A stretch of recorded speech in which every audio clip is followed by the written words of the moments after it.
Dans le silence oppressant d'une cellule de la prison de Fresnes, en cette nuit d'été 1983, un homme fait face au moment le plus sombre de sa vie. Il s'appelle Bernard Boursicot. Autour de lui, rien n'a changé. Les murs sont les mêmes, le lit est le même.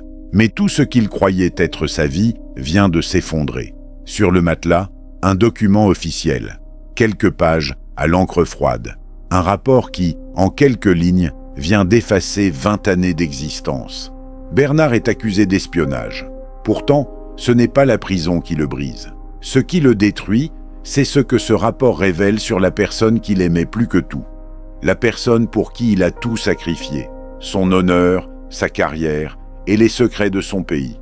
Cette nuit-là, Bernard comprend qu'il n'a peut-être jamais vraiment connu la femme avec qui il a partagé sa vie. Comment une telle illusion a-t-elle pu durer près de 20 ans ? Comment un simple employé français a-t-il pu devenir le jouet d'une machination d'État sans jamais rien voir venir ? Voici l'histoire d'un mensonge si parfait qu'il a humilié l'un des plus vieux services diplomatiques du monde.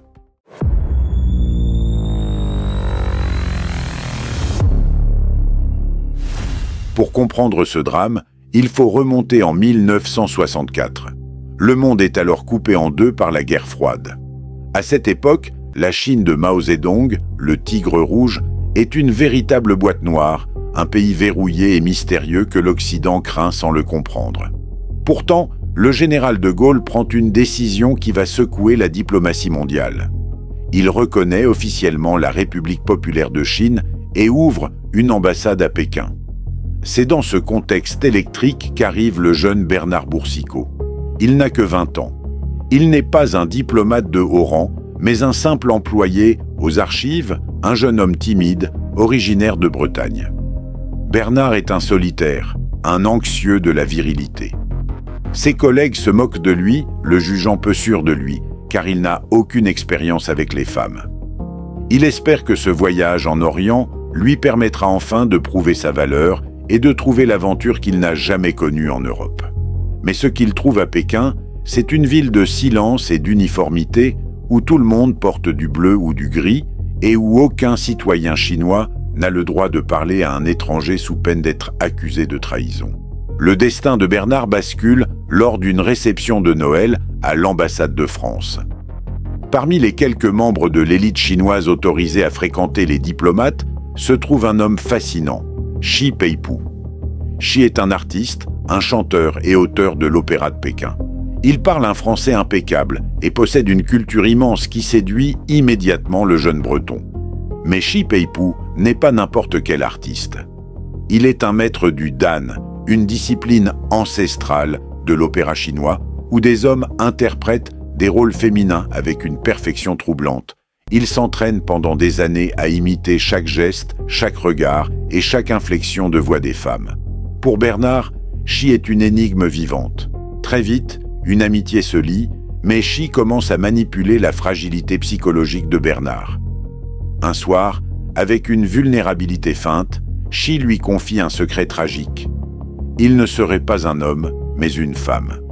Shi raconte qu'à sa naissance, sa mère, craignant la déception de son mari qui voulait absolument un fils, aurait falsifié son certificat de naissance et l'aurait forcé à vivre déguisé en garçon pour préserver l'honneur de la famille. Bernard, assoiffé d'héroïsme, tombe tête baissée dans le piège. Il se voit comme le chevalier blanc qui va protéger cette princesse opprimée par les traditions orientales. Leur relation devient intime, mais Shi Peipu impose des conditions strictes fondées sur une prétendue pudeur orientale. Il convainc Bernard que leurs rencontres doivent toujours avoir lieu dans l'obscurité totale et que, selon la coutume, il ne doit jamais voir son corps. Bernard, ignorant tout de la culture chinoise et aveuglé par ses propres complexes, accepte tout. En 1966, alors que Bernard doit être muté au Brésil, Shi lui annonce une nouvelle incroyable. Elle est enceinte. Pour Bernard, c'est la preuve ultime de sa virilité. Pendant 4 ans, il envoie de l'argent depuis l'autre bout du monde pour subvenir aux besoins de ce fils qu'il n'a pas encore vu. Lorsqu'il revient en Chine en 1970, Shi lui présente enfin l'enfant, Shi Dudu. Ce que Bernard ignore, c'est que les services secrets chinois, le MSS, ont orchestré cette naissance de toutes pièces. L'enfant est en réalité un orphelin d'origine ouïghour, acheté à un médecin du Xinjiang, dont les traits ne ressemblent pas trop aux ânes pour ne pas éveiller les soupçons. Désormais, Bernard est ferré. Le MSS entre alors en scène. Un agent, Kang Sheng, menace Bernard. S'il ne collabore pas, la sécurité de sa famille ne pourra plus être garantie. Pour sauver ceux qu'il aime, le diplomate devient un espion. Pendant près d'une décennie, Bernard Boursicot va livrer des secrets d'État à la Chine. Profitant de son poste à la salle du courrier de l'ambassade, il photographie et transmet plus de 500 documents confidentiels. Il va même jusqu'à utiliser les valises diplomatiques lors de ses voyages entre la Mongolie et Pékin pour remettre des informations sensibles aux agents chinois. Il ne touche jamais un seul dollar pour ses services. Son seul moteur est l'amour et la peur de perdre sa femme et son fils.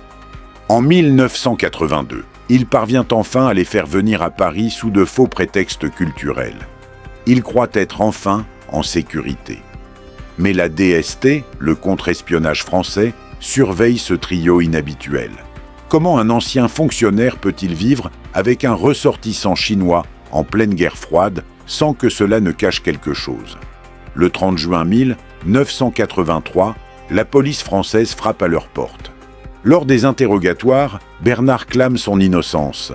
Il a fait tout cela pour protéger sa femme et son fils. C'est là que le sol se dérobe sous ses pieds. Le juge lui annonce froidement que Shi Peipu est un homme. Bernard rit. Il croit à une ruse de la police. Il faut un examen médical forcé pour que l'incroyable vérité éclate. Shi Peipu possède tous les attributs masculins qu'il cachait grâce à une technique physique particulière et au jeu des ombres. La nouvelle fait le tour du globe. La presse se déchaîne. Le procès, en 1986, devient une comédie tragique où les juges eux-mêmes peinent à garder leur sérieux face à la naïveté de Boursicot. Condamnés à 6 ans de prison, ils seront graciés par François Mitterrand après seulement 1 an pour éviter que cette affaire ne nuise davantage aux relations avec Pékin. Bernard Boursicot sortira de prison brisé, devenu la risée du monde entier. Shi Peipu, quant à lui, restera à Paris profitant de sa notoriété pour poursuivre une carrière d'artiste jusqu'à sa mort en 2009. Cette histoire, qui a inspiré la pièce et le film Monsieur Butterfly, nous rappelle que dans le grand théâtre de l'espionnage, l'arme la plus redoutable n'est pas le poison ou le revolver, mais la capacité d'un être humain à croire à ses propres illusions pour combler son besoin d'amour.